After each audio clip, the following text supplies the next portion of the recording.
And next in this class we will discuss about energy and power in electrical circuits. Consider one electrical circuit having one battery in one side and other side resistance is there. The potential across the battery is V and resistance here R, and the current is passing through in this direction.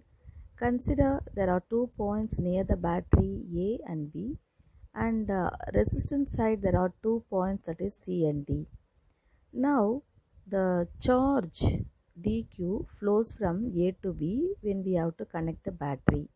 Why the charges are moving? Because the stored potential energy released and doing work in moving charges. And the work done we have to calculate here, that is work equal to del U, that is the stored potential energy. But already we know that work equal to force into displacement in F into dr. But F value is nothing but it is known as the minus E dq, electric field into charge, into displacement dr. But minus E dr equal to potential V, so we substitute W equal to V into dq.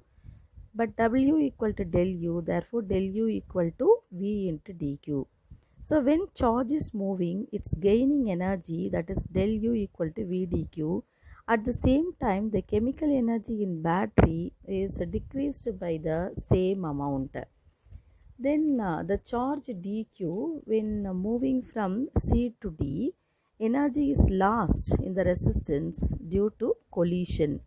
Afterwards, the charges reaches the point A. This process continues till the battery is connected.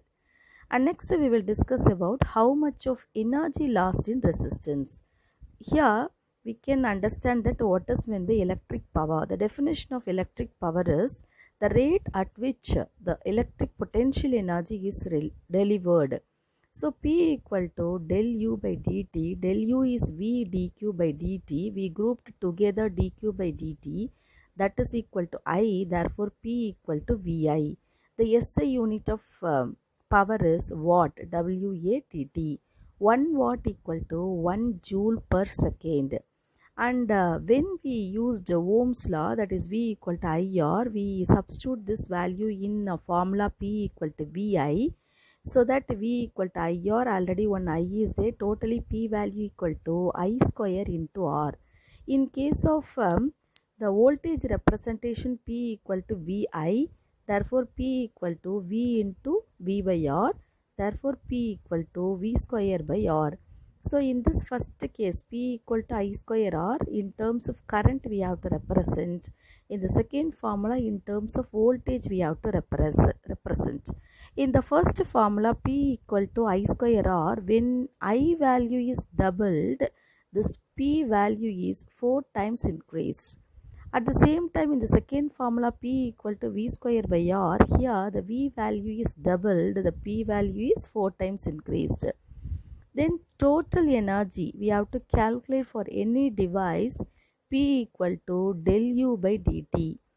Del U equal to P into dt. P we have to referred by watt and dt means second, so joule second the value. Therefore 1 kilowatt hour, this is a practical life, we have to use one unit value, that is equal to 1 kilowatt hour. So which is equal to 1000 watt into hour. So that convert into second, 1000 into hour means 60 into 60. Therefore 36, here 5 zeros we have to add, that much of joule. And here we have to write 3.6 means we write 10 to the power of 6 here. Therefore 1 kilowatt hour equal to 3.6 into 10 to the power of 6 joule. And now in this class we will discuss about electric cells and batteries. Electric cells, it's nothing but it's convert the chemical energy into electrical energy to produce electricity. It contains two electrodes which are immersed in the electrolyte. Here electrolyte is sulfuric acid. There are two rods are there, one is positive and negative charge. The positive rod is carbon rod, negative rod is zinc rod, and this arrangement is known as the electric cell.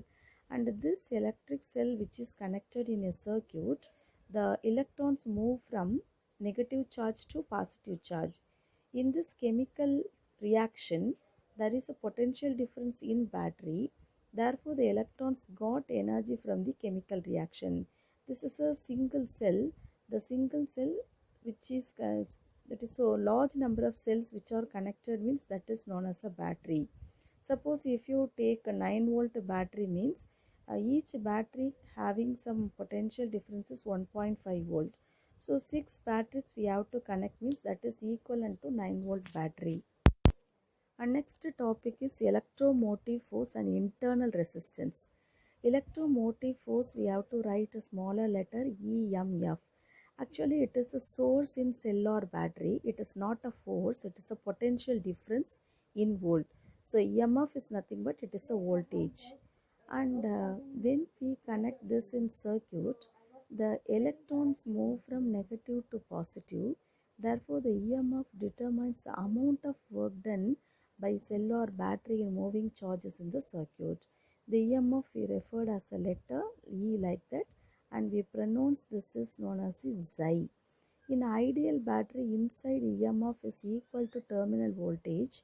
The electrodes are having some resistance, that resistance we call so internal resistance. In a real batteries, the internal resistance voltage which is not equal. In a fresh battery, at starting internal resistance is low, but afterwards the resistance value is increased. Our next topic we will discuss is known as the determination of internal resistance. So now we can determine the internal resistance by taking the cell. The cell contains electrodes, electrolytes as usual, and in between the electrodes there is a internal resistance R is there, and we can take high resistance voltmeter, and the two ends of the voltmeter connected to positive and negative terminal of the cell. So this is represented by the circuit. This is battery and one internal resistance which is connected to the high resistance voltmeter. And after finishing the connections, there is a small deflection in this voltmeter, so that we can calculate the EMF of the cell, that is Xi we have to calculate it. This is part 1. And next part 2, the external resistance we have to connect in this circuit. In the first circuit, second circuit, one external resistance we have to connect, and that resistance is capital R. And current is passing through it, and potential difference across the terminal is V. Due to the internal resistance R, the potential difference V value is lesser than that of the EMF of the cell. Therefore, V equal to IR, and here we have to change it out, IR equal to V. This is the first equation, and from this V equal to IR, and then V equal to Xi minus IR, because the total resistance we have to subtract the EMF value, then we have to calculate. Therefore, V equal to Xi minus IR. So, from this IR equal to Xi minus V, this is the second equation. Now, the first equation IR equal to V. So, we can divide 2 by 1. Therefore, IR by IR equal to Xi minus V into V. From this II cancels, so R equal to Xi minus V by V into R. Now, Xi, V and R value are known. The internal resistance can be calculated. And next, we can calculate the power rating of battery. So the power rating of battery means, that is P value we have to calculate. Here the internal resistance is R and EMF is Xi. Therefore, P equal to I Xi, because P equal to VI power, and here V value, that is a potential difference, EMF is Xi. So I am writing here P equal to I Xi. Then I we take it out, and Xi value is nothing but it is IR plus R.